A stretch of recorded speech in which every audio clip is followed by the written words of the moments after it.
Hello दोस्तों, तो जैसे कि आप लोग जानते हैं हमने क्लास 12 के कंप्लीट डेरिवेटिव की एक सीरीज़ शुरू की है और आज इस सीरीज़ का 10वां वीडियो है। हमने कंप्लीट डेरिवेटिव को 9 पार्ट में डिवाइड किया है, जिसमें पहले 2 पार्ट में तो मैंने डेरिवेटिव के अलावा ट्रिग्नोमेट्री के, लॉगरिथम के और कुछ अलजेब्रा के फार्मूले आपको बताएं। थर्ड पार्ट में हमने डेरिवेटिव के फार्मूलाज, फोर्थ में हमने अलजेब्रिक, ट्रिग्नोमेट्रिक और प्रोडक्ट ऑफ फंक्शन का डेरिवेटिव देखा। फिफ्थ में हमने इनवर्स फंक्शन का डेरिवेटिव देखा। सिक्स में हमने लॉगरिथमिक फंक्शन का, और फिर ऐसे करते करते हमने 10 पार्ट तक हमने इम्प्लिसिट फंक्शन के डेरिवेटिव तक हम आ चुके हैं। अब हमें देखना है पैरामेट्रिक फंक्शन का डेरिवेटिव। तो क्या होता है पैरामेट्रिक फंक्शन? देखिए, हमें इस पैरामेट्रिक फंक्शन में x और y की values in the form of t दी जाती हैं। y भी हमें as a function of t दिया जाएगा। ये जो y है हमारा वो as a function of t, और x भी हमें as a function of t दिया जाएगा, और dy बाई dx की वैल्यू हमें पूछेंगे। ठीक है, तो क्या करना है हमें इसमें? देखिए, एक क्वेश्चन लेते हैं। आपको दिया गया है x इक्वल्स टू 80 का स्क्वायर और y is equals to twice of 80, और पूछा गया है dy बाई dx की वैल्यू निकालो। तो सबसे पहले करना क्या है, दोनों को with respect to t differentiate कीजिए। Differentiate with respect to t, दोनों को। तो पहला वाला हो जाएगा dx by dt is equals to a constant बाहर, और derivative of t square will be twice t। अब t के रिस्पेक्ट से, इसलिए यहाँ पे ख़त्म हो गया। और dy बाई dt जो हो जाएगा वो हो जाएगा आपका ट्वाइस a कॉमन बाहर, और t का डेरिवेटिव 1। अब इसको मान लेते हैं इक्वेशन नंबर 1, इसको मान लेते हैं इक्वेशन नंबर 2, और दोनों को कर देते हैं डिवाइड। तो ये हो जाएगा आपका मतलब equation number 2 divided by equation number 1 कर रहा हूँ मैं।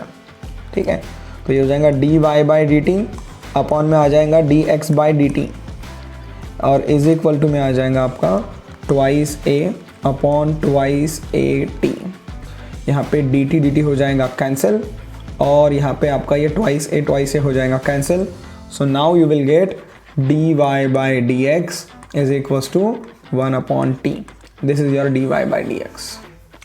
देखिए, ये तो बहुत आसान था आपका। इसमें डबल डेरिवेटिव जब पूछते हैं थोड़ा मुश्किल होता है, तो हमारा नेक्स्ट वीडियो जो आएगा वो हायर ऑर्डर डेरिवेटिव पे आएगा। उसमें हम यही देखने वाले हैं कि कैसे हम पैरामेट्रिक फंक्शन का डबल डेरिवेटिव कैसे लेते हैं। सादे फंक्शन का भी डबल डेरिवेटिव लेंगे और पैरामेट्रिक फंक्शन का भी डबल डेरिवेटिव लेना हम सीखेंगे। ठीक है, एक और क्वेश्चन देखते हैं। Differentiate sine x with respect to cos x. अब ये भी पैरामेट्रिक टाइप का ही थोड़ा क्वेश्चन आता है। देखिए, क्या करना है आपको, एक फंक्शन के साथ में दूसरे फंक्शन का डेरिवेटिव लेना है। अब तक क्या आपने dy बाई dx निकाल लिया, dy बाई dx निकाल लिया, dy बाई dt निकाल लिया, dx बाई dt निकाल लिया। ठीक है, ऐसा तो आपने बहुत कुछ देख लिया, लेकिन यहाँ पे क्या पूछ रहा है आपको, d ऑफ साइन x, मतलब साइन x का derivative with respect to cos x, d of cos x के रिस्पेक्ट से, ऐसा इसने आपको पूछा है। ठीक है, तो अब इसे कैसे निकालते हैं? तो इसे निकालने के वास्ते एक काम कीजिए, जिसका डेरिवेटिव पूछा है उसे u मान लीजिए, और जिसके रिस्पेक्ट से डेरिवेटिव बोला है उसको v मान लीजिए। मतलब लेट u बराबर आपका साइन x और v बराबर आपका हो जाएगा cos x। ये सपोज कर लिया मैंने। ठीक है, मैं इरेज कर लेता हूँ ये बाजू वाला आपका। तो क्या सपोज कर लिया मैंने, u बराबर साइन x और v बराबर cos x। उसने आपको क्या पूछा, derivative of sine x with respect to cos x। मतलब अब उसने क्या पूछा, u और v के फॉर्म में du बाई dv। अब du बाई dv की वैल्यू निकालनी है। तो सेम पैरामेट्रिक फंक्शन जैसा हमने अभी सॉल्व किया था लास्ट क्वेश्चन में, वैसा सॉल्व करते हैं। दोनों को with respect to x differentiate करें। यहाँ पे पैरामीटर x है, जैसे लास्ट क्वेश्चन में पैरामीटर t था। y और x हमारे गिवन वेरिएबल्स थे, और t पैरामीटर उसमें था, जैसे वैसे यहाँ पे x पैरामीटर है। तो क्या होगा, ये हो जाएगा, दोनों को डिफरेंशिएट करूँगा मैं विद रिस्पेक्ट टू x। तो पहला हो जाएगा आपका du by dx is equals to derivative of sine x will be cos x।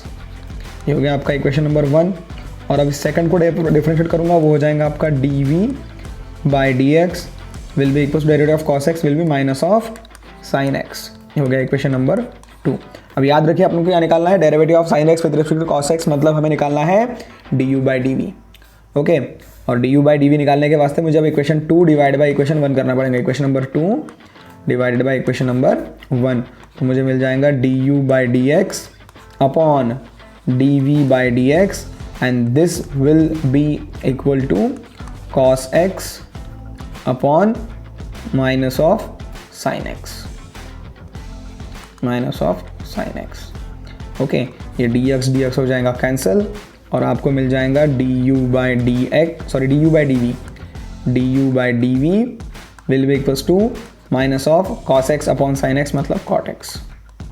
तो ये हुआ आपका answer, derivative of sin x with respect to cos x।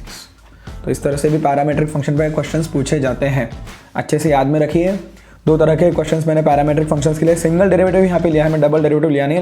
Next video में हम double derivative, higher order derivative जिसमें सीखेंगे, उसमें एक एग्जांपल में पैरामेट्रिक फंक्शन का भी लूँगा। तो देखिए लास्ट टॉपिक बाकी हमारा डेरिवेटिव का, हायर ऑर्डर डेरिवेटिव, और फिर हमारा चैप्टर क्लोज हो जाएगा।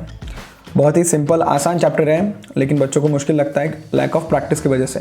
मैंने लगभग हर टाइप का एक एक क्वेश्चन ले लिया, लेकिन आपको हर एक टाइप के मिनिमम 10-10, 20-20 क्वेश्चन सॉल्व करने हैं, तभी जाके आपका डेरिवेटिव जो है वो अच्छे से हो जाएगा। फिर भी अगर आपको किसी क्वेश्चन में प्रॉब्लम आता है तो आपको मैंने नंबर पहले भी दिया हुआ है 9834293514। इस नंबर पे आप क्वेश्चन का फोटो खींच के डाल दीजिए। I will try to make a video on that question and post it.